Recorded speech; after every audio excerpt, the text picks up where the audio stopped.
Halo semuanya, sawadee kira apa kabar? Semoga kabar kalian selalu baik dan juga sehat. Selamat datang di segmen analisa.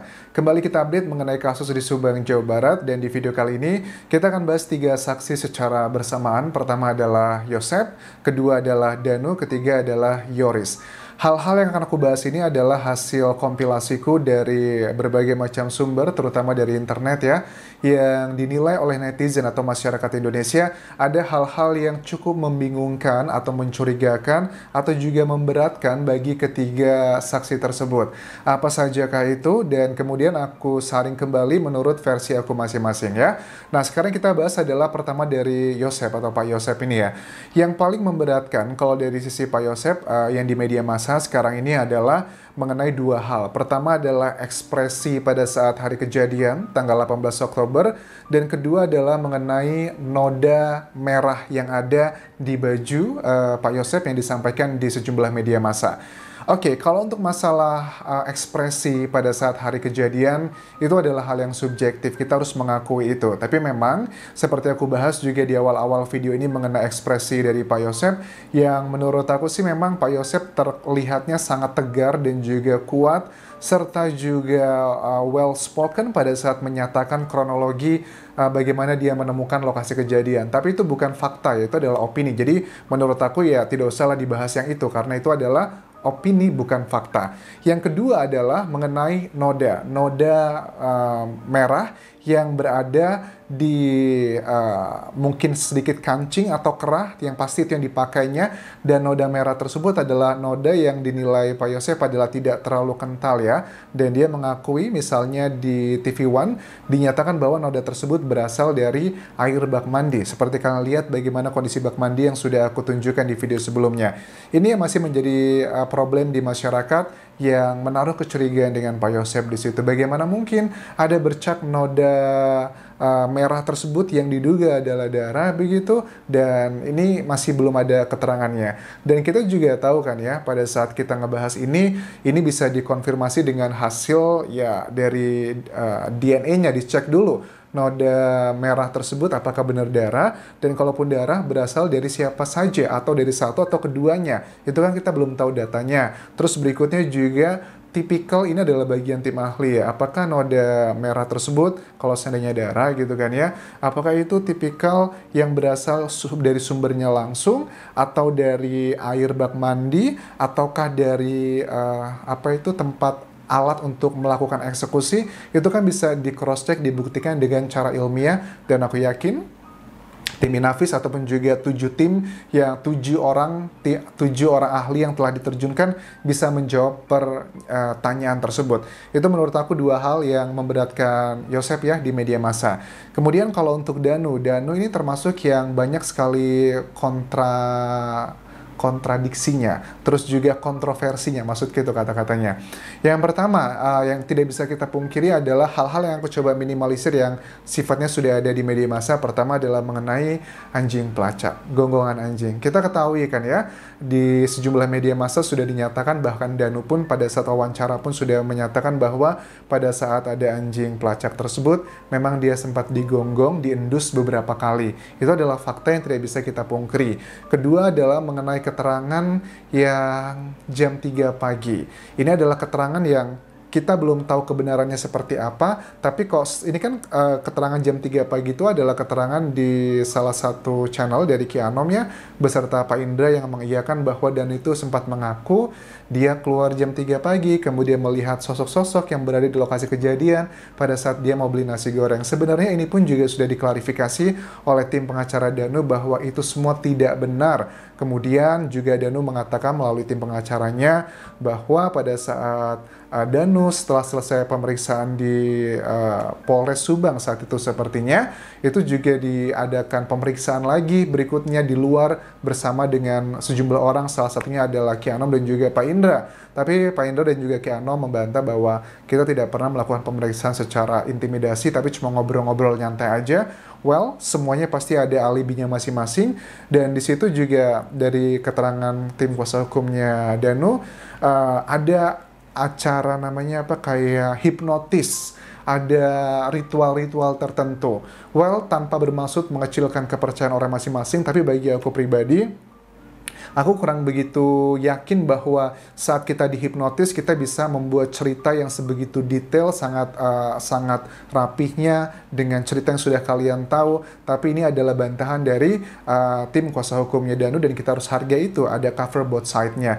Tapi yang lebih mengejutkan lagi, ternyata beberapa hari terakhir ini tim pengacara dari Yoris dan juga Yosep ya, Pak Rohman, mengatakan bahwa Danu itu pernah membuat BAP, berita acara pemeriksaan, yang pertama kali itu sekitar Agustus atau September, akhir Agustus atau awal September, bahwa Danu mengklaim orang yang terlibat dalam kasus ini adalah Yosep dan juga Bu Mimin. Tapi kemudian lagi-lagi bahwa tim kuasa hukum dari Danu mengatakan tidak usah ditanggapi secara serius, itu hanya karangan-karangan saja. Sebenarnya jawaban ini juga sudah ada di tim penyidik Polda Jabar ya, karena kita bisa mengecek itu kan ya, historical BAP-nya seperti apa. Tapi yang mengejutkan adalah ternyata cerita ini yang dinyatakan oleh Ki Anom dan juga Pak Indra dulu, itu ternyata kok ada hubungan juga dengan BAP, dan kita orang luar, wah ini apakah hanya kebetulan saja, apakah ini faktor faktor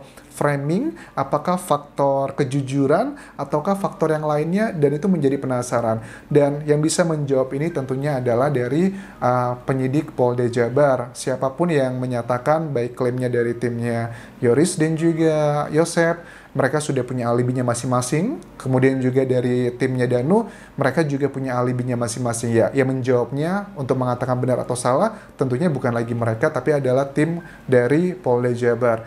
Yang jika seandainya bahwa klaim tersebut benar, juga memberikan kayak backlash buat Polda Jabar. Kalau seandainya benar nih klaimnya dari Pak Rohman bahwa Danu mengatakan hal seperti itu, terus kenapa dong Polda Jabar atau Polres Subang saat itu sepertinya tidak menjadikan hal ini, kejadian ini sebagai petunjuk yang luar biasa? Dengan fakta sampai sekarang masih belum ada kan indikasi siapakah pelakunya begitu. Apakah itu tidak bisa menjadi sebuah petunjuk yang sangat baik sekali untuk mengarah ke siapa pelaku-pelaku sebenarnya, ataupun juga sudah dilakukan tindakan lebih lanjut tapi karena ada dugaan tentang masalah psikologi, karena kita tahu juga Danu juga diperiksa kejiwaannya secara psikologi.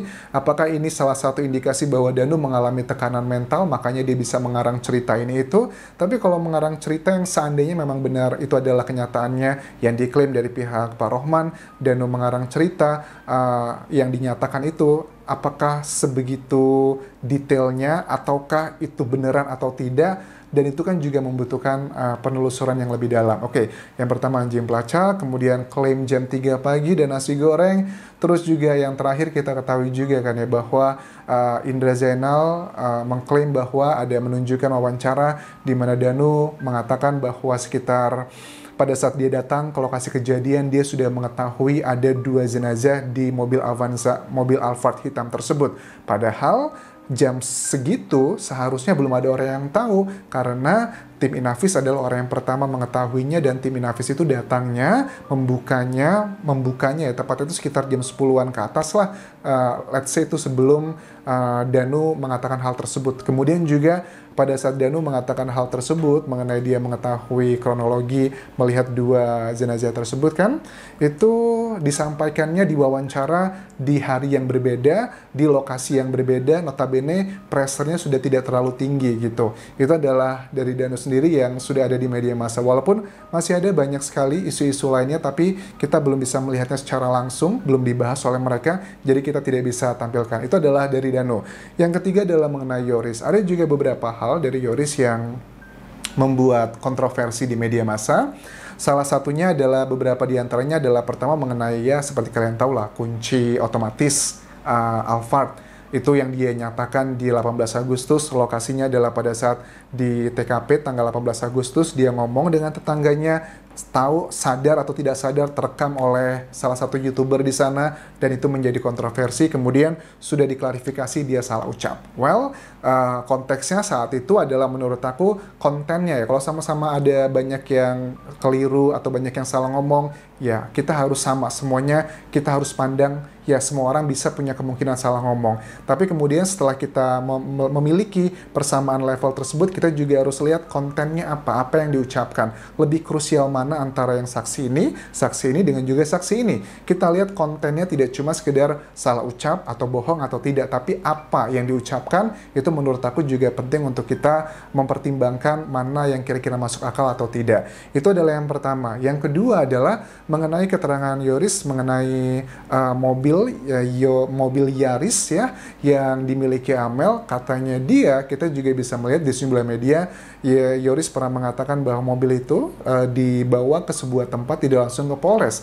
Ini apakah benar atau tidak? Apakah tujuannya? Apakah ada hubungannya dengan lain-lainnya? Ini yang membuat curiga juga netizen.